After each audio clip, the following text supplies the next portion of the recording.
샬롬. 오늘도 하나님 말씀 앞에 나오신 여러분을 환영합니다. 우리 함께 기도하도록 하겠습니다. 하나님, 오늘도 우리에게 귀한 하나님의 말씀 허락해 주시니 감사합니다. 이 말씀이 우리 심령 가운데에 용기와 확신, 기쁨이 되게 하여 주시옵소서. 이 말씀 의지하여서 오늘 하루도 좌우로 치우치지 아니하고 하나님과 함께 명예롭게 승리할 수 있도록 인도하여 주시옵소서. 이 모든 말씀 예수님의 이름으로 기도했습니다. 아멘. 오늘 함께 살펴볼 말씀은 시편 118편 19절에서 29절까지입니다. 시편 118편 19절에서 29절까지 함께 살펴보도록 하겠습니다.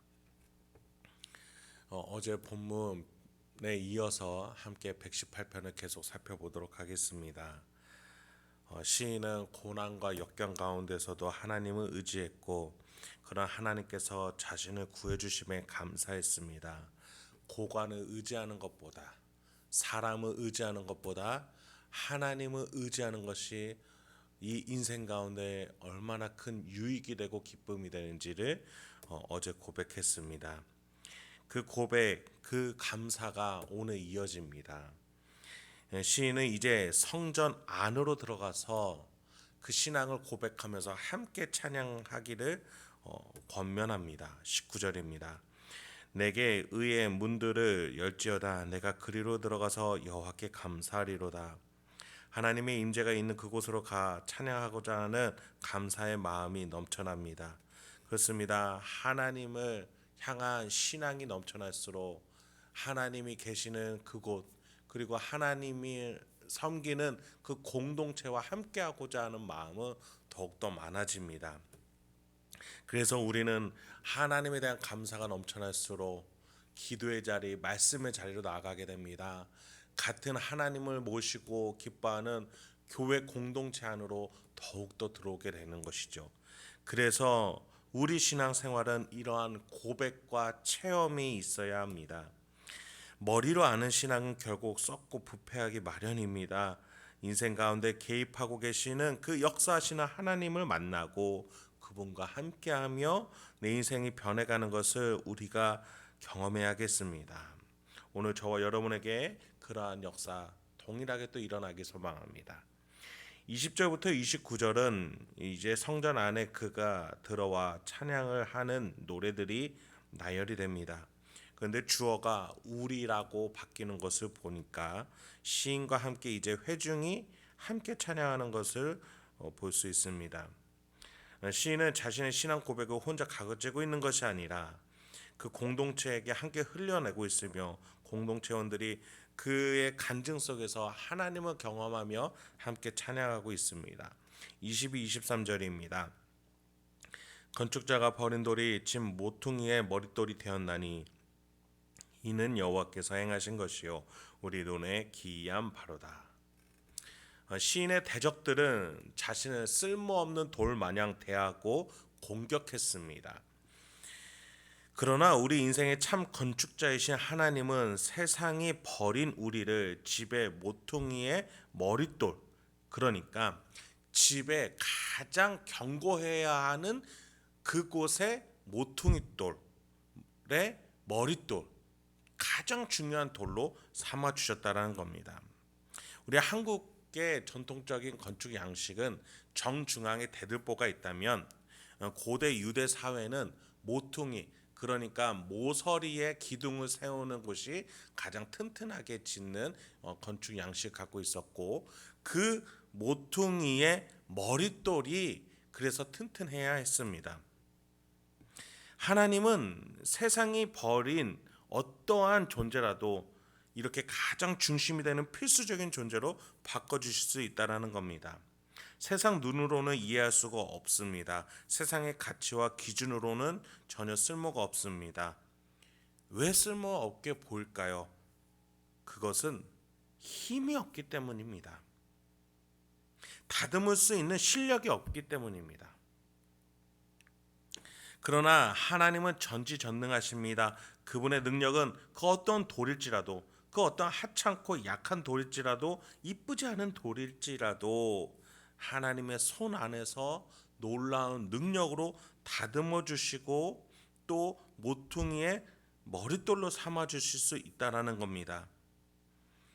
그것은 그 돌의 힘과 결정, 그 돌의 재질과는 무관합니다. 그것을 가장 좋은 선한 돌로 바꿔주시는 힘은 하나님께 있습니다.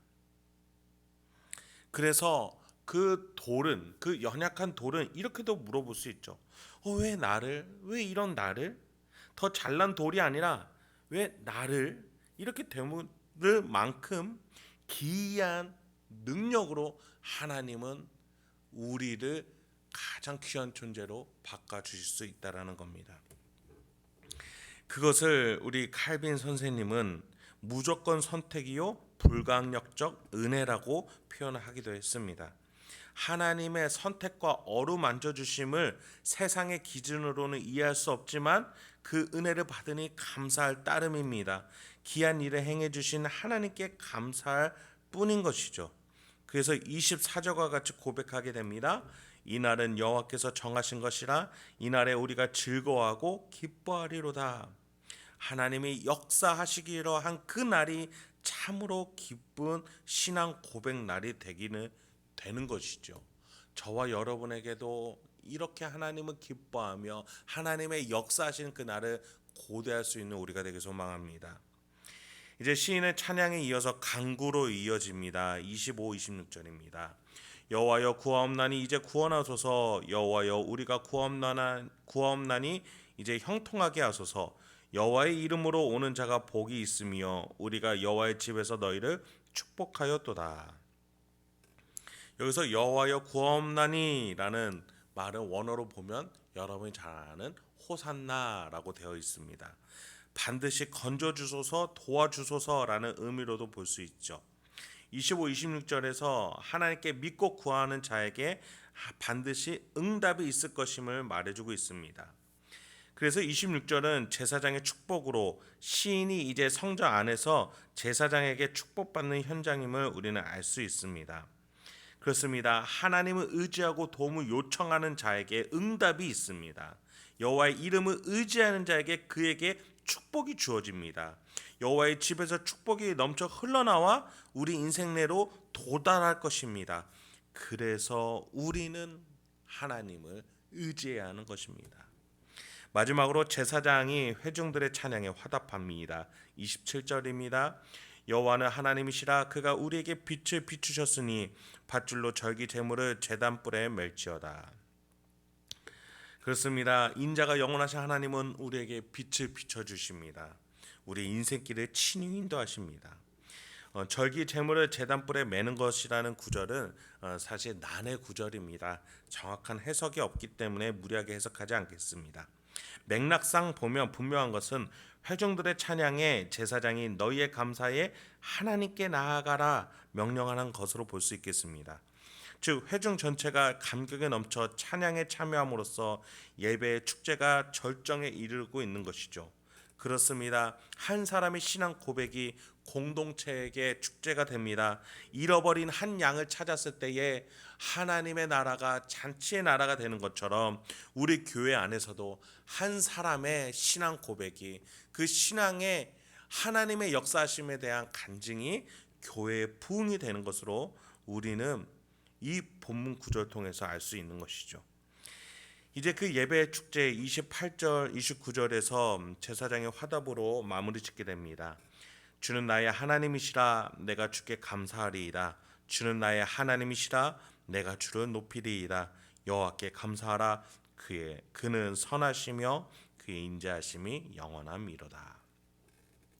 말씀 마치겠습니다. 여러분, 우리는 이미 감사할 수 있는 존재임을 기억하십시오. 성부 하나님이 이미 나를 만들어 주셨다는 은혜가 지금 있습니다.